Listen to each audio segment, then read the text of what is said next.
இன்றைக்கி வீடியோவில் வந்து பாவக்காய் பக்கோடா எப்படி பண்ணுறது அப்படிங்கிறது வந்து பார்க்கலாம். நீங்கள் நார்மலாக பாவக்காய் செஞ்சு கொடுத்தா பிள்ளைங்கள்லாம் சாப்பிட மாட்டாங்க. இந்த மாதிரி நீங்கள் பக்கோடா மாதிரி போட்டு கொடுத்தீங்கன்னா கண்டிப்பாக வந்து சாப்பிடுவாங்க. இது சாம்பார், இது ரசம் சாதத்துக்கு நல்லாயிருக்கும்.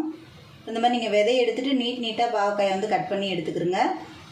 அப்போ தான் வந்து ரொம்ப வந்து திக்காக கட் பண்ணக்கூடாது, ஓரளவுக்கு மெல்லிஸாக கட் பண்ணுங்கள். அப்போ தான் வந்து நம்ம மாவில் போட்டு வேக வைக்கும்போது நல்லா உள்ள பாவக்காயும் வேகும். இப்போ நான் அதை கட் பண்ணியிருக்க பாவக்காயை வந்து இதில் வந்து சேர்த்துக்குவோம். ஒரு கிண்ணத்தில் சேர்த்து லைட்டாக கொஞ்சம் உப்பு சேர்த்து இதில் அந்த உப்பு தண்ணியில் ஒரு 2 நிமிஷம் ஊற வச்சுருங்க. அப்போ தான் வந்து இந்த கசப்பு தன்மை ஃபுல்லாக போகும் உங்களுக்கு. சும்மா ஒரு லைட்டாக ஒரு 1/2 ஸ்பூன் சேர்த்துக்கிறங்க. இப்போ இந்த மூழ்கிற லெவலுக்கு வச்சுக்கிறோங்க. ஒரு நிமிஷம், ரொம்பலாம் வேண்டாம். ஒரு நிமிஷம் 1.5 நிமிஷம் வந்து ஊறினாலே அந்த கொஞ்சம் லைட்டாக கசப்பு தன்மை போகும். முத்தின பாவக்காய் இருந்தால் விதை ஃபுல்லாக எடுத்துருங்க. பிஞ்சாக இருந்ததுன்னா தாராளமாக வைங்க, அது வந்து அவ்வளோவா ஒன்றும் தெரியாது. இப்போ இது ஊறட்டு, இதுக்குள்ளே மசாலா வந்து நம்ம ரெடி பண்ணிக்கிடுவோம்.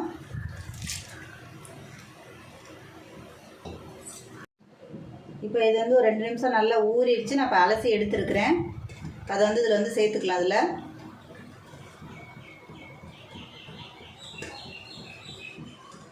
நீங்கள் லைட்டாக அந்த உப்பு தண்ணியோடு எடுத்துக்கிறங்க. உப்பு வந்து கம்மியாக சேர்த்துக்கலாம், அப்போ தான் அந்த டேஸ்ட்டு நல்லாயிருக்கும். இப்போ இதுக்குள்ளே மாவு வந்து சேர்த்துக்குவோம்.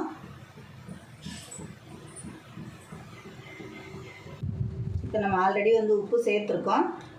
நீங்கள் பார்த்துட்டு சேர்த்துக்கிறேன். நான் ஒரு 1/4 ஸ்பூன் சேர்க்குறேன்.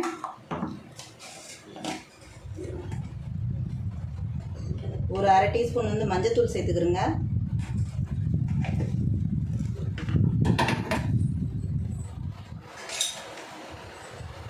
நல்லா கலர் கொடுக்கும், அதனால நான் 1 ஸ்பூன் வந்து காஷ்மீரி சில்லி சேர்த்துக்கிறேன். கொஞ்சம் பக்கோடா வந்து நல்ல கலராக இருக்கும்.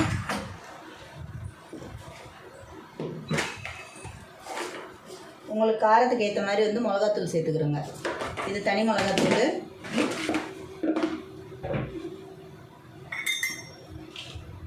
இது 50 கிராம் வந்து இந்த கப்பு, ஒரு மெஷரிங் கப்பு.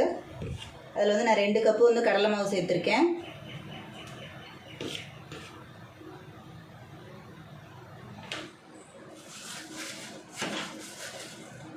அதில் வந்து ஒரு 1/2 கப்பு வந்து அரிசி மாவு சேர்த்துக்கிறோங்க. 1/2 கப்போட கொஞ்சம் கம்மியாகவே சேர்த்துக்கிறோங்க. அதில் வந்து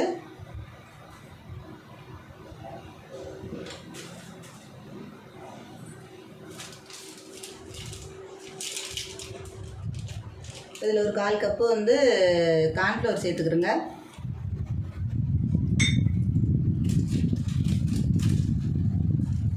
கொஞ்சம் வந்து லைட்டாக வந்து பெருங்காயம் சேர்த்துக்கிறோங்க. அப்போ தான் பக்கோடா வந்து டேஸ்ட் வரும், நம்ம கடல மாவு சேர்த்துருக்கிறதுனால.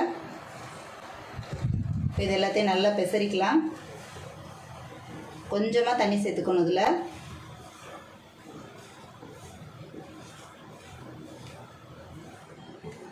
இப்போ இதில் தேவையான தண்ணி வந்து லைட்டாக தொளிச்சுக்கிறோங்க. அதில்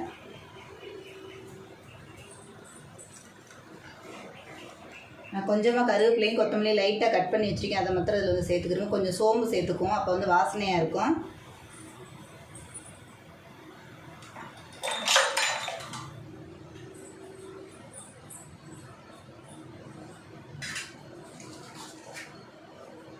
கொஞ்சம் சோம்பு சேர்த்துக்கிறோங்க இதில்.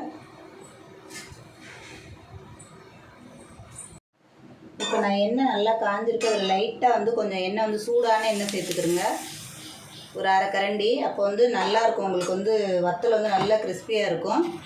நீங்கள் எண்ணெயை சேர்த்துட்டு வந்து கை விட்டு கலக்க வேணாம்.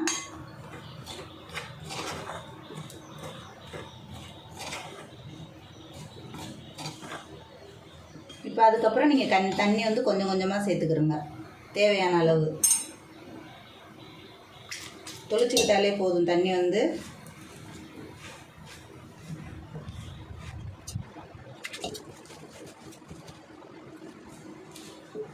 ரொம்ப தண்ணி ஊற்றிடாதீங்க, ஓரளவுக்கு நார்மலாக தான் இருக்கணும்.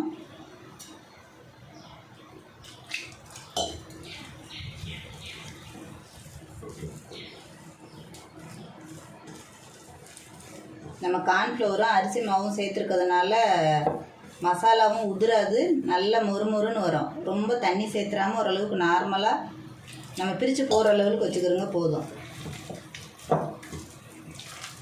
எப்படி நீங்கள் செஞ்சாலும் பாவக்காய் வந்து சாப்பிட மாட்டாங்க. இந்த மாதிரி செஞ்சு கொடுத்தீங்கன்னா சாம்பார் சாதத்தோடு சாப்பிடும்போது தெரியாது.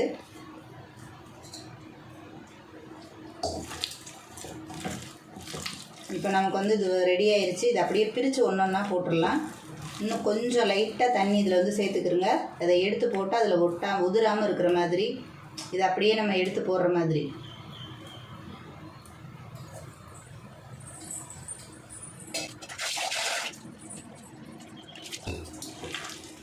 நீங்கள் ஆல்ரெடி உப்பு வந்து சேர்த்துருக்கோம்,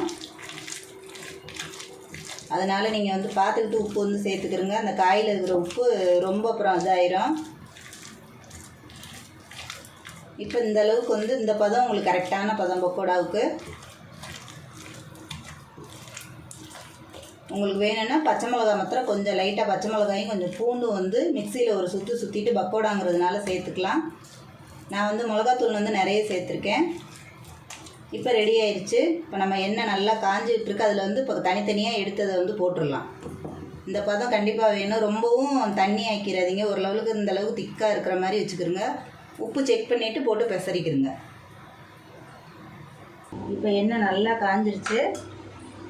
இப்போ அடுப்பை சிம்மில் வச்சுட்டு அதை போட்டுருங்க. அதுக்கு போட்டதுக்கப்புறம் நம்ம வந்து அதை அடுப்பை வந்து ஹையில் வச்சுக்கலாம். கரெக்டாக ஒன்று ஒன்றா பிரித்து போட்டுருங்க.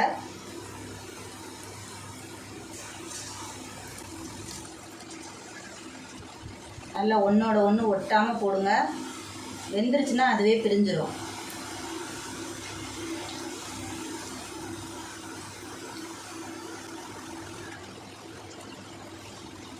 இப்போ அடுப்பு வந்து நல்லா எல்லா இதுவும் போட்டதுக்கப்புறம் அடுப்பை நல்லா ஹையில் வச்சுருங்க.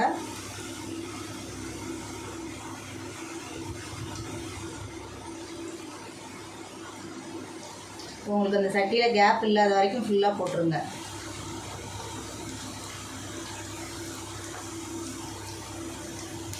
நல்லா ஸ்லோவாக வெந்து முடிக்கிட்டு, அப்போ தான் வந்து பாவக்காய் நல்லா உள்ளே வேகும்.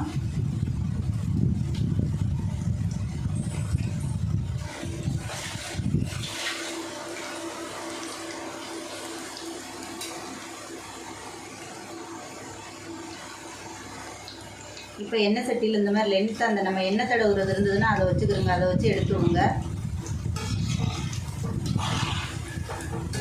அப்போ உங்களுக்கு ரொம்ப ஈஸியாக இருக்கும். எண்ணெய் வந்து மேலே தெரிக்காமல் இருக்கிறதுக்கு இந்த மாதிரி லென்த்தான ஸ்பூனு, இந்த மாதிரி தோசை திருப்பி இந்த மாதிரி ஏதாவது வச்சுக்கிட்டிங்கன்னா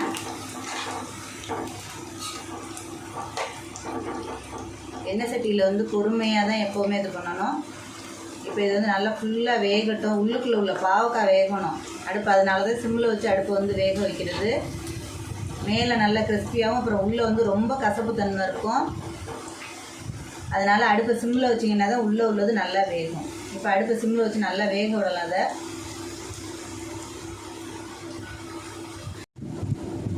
இப்போ நல்லா ஓரளவுக்கு வெந்துருச்சு. அந்த எண்ணெய் வந்து கொதிக்கிறது வந்து நிற்கணும். நம்ம தட்டில் அள்ளி போடு வந்து சவுண்டு கேட்கணும். அப்போ தான் வந்து உள்ளேயும் நல்லா வெந்திருக்குன்னு அர்த்தம். அடுப்பை கம்மி பண்ணி வச்சு நல்லா எப்படியாவது ஒரு 6-7 நிமிஷம் ஆகுது வேகிறதுக்கு.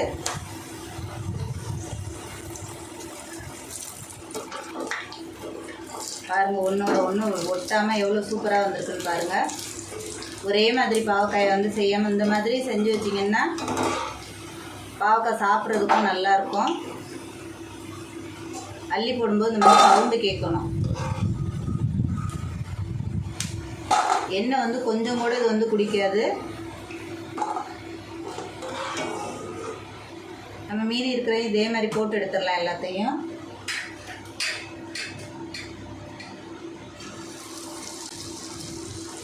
நிறைய மசாலாவோடு போட்டிங்கன்னா டேஸ்ட்டு நல்லாயிருக்கும்.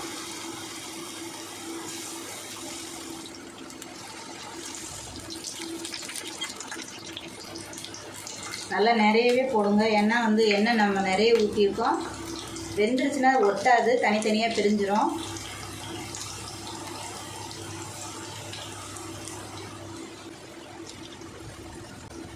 நான் சும்மா பாவக்காய் 2 தான் வந்து சின்ன பாவக்காயை எடுத்தேன். அதுக்கே நிறைய வந்திருக்கு. இது 2 நாள் கூட நல்ல ஒரு ஏர் கண்டெய்னர் பாக்ஸில் போட்டு வச்சிங்கன்னா உங்களுக்கு வந்து சீக்கிரமாக பதத்துறாது. நல்லாயிருக்கும், நல்லா கிறிஸ்பியாகவே இருக்கும். இது வேகட்டும், இதையும் ரெடி பண்ணி எடுத்துருவோம். இப்போ எல்லா பாவக்காயும் ரெடி ஆயிடுச்சு.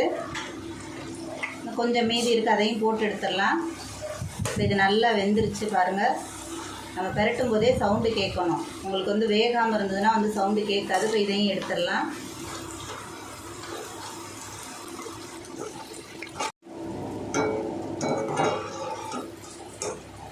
இதே மாதிரி நீங்கள் எல்லா காயுமே போடலாம். வெண்டைக்காய் வந்து இன்னும் டேஸ்ட்டாக இருக்கும் இந்த மாதிரி போட்டிங்கன்னு சொன்னால். நீங்கள் காய் வந்து வெண்டைக்காய் இதெல்லாம் வந்து ஓரளவுக்கு இந்த மாதிரி ரெடி பண்ணி பாருங்கள். கத்திரிக்காயுமே வந்து போட்டோம்னா நல்லாயிருக்கும். இந்த மாதிரி நிறைய குழந்தைங்க இந்த மாதிரி சாப்பிட மாட்டாங்க தனியாக கொடுத்தோம்னா. நீங்கள் இந்த மாதிரி ரொம்பலாம் மாவு செலவாகலை. இதுக்கு வந்து ஒரு 100 கிராம் தான் வந்து அது மெஷரிங் கப்பு 50 கிராம் உள்ளது தான். நான் 2 கப்பு தான் கடல மாவு சேர்த்துருக்கேன். ஒரு அரை கப்பு வந்து அரிசி மாவு, கொஞ்சமாக கார்ன்ஃப்ளவர் சேர்த்துருக்கோம். இப்போ நம்ம பாவக்காய் பக்கோடா வந்து ரெடி ஆயிடுச்சு. நீங்கள் இதே மாதிரி வெங்காயமும் போடலாம், என்ன காய் வேணாலும் இதில் போடலாம். இப்போ இதையும் நம்ம போட்டு ரெடி பண்ணிடுவோம். இப்போ நம்மளோட பாவக்காய் பக்கோடா வந்து ரெடி ஆயிடுச்சு. நீங்களும் பார்க்குறதோடு இல்லாமல் ட்ரை பண்ணி பாருங்கள். இது சாம்பார் சாதம், புளிக்குழம்பு எல்லாத்துக்குமே நல்லாயிருக்கும். இதேமாதிரி நீங்கள் பக்கோடா போட்டு குழம்பு வந்து நல்ல கிரேவி திக்காக வந்து புளிக்குழம்பு வச்சுட்டு இந்த பக்கோடா மாதிரி இருக்கிறத போடலாம். நான் அது நெக்ஸ்ட் வீடியோ ஒரு நாளைக்கு நான் போடுறேன். அதை வந்து தொடர்ந்து நான் போடுற வீடியோ ஃபுல்லாக பாருங்கள். சேனலுக்கு சப்போர்ட் பண்ணுங்கள். இந்த வீடியோ பிடிச்சிருந்துச்சுன்னா லைக் பண்ணுங்கள், ஷேர் பண்ணுங்கள், மறந்துடாமல் சப்ஸ்கிரைப் பண்ணுங்கள், சேனலுக்கு சப்போர்ட் பண்ணுங்கள்.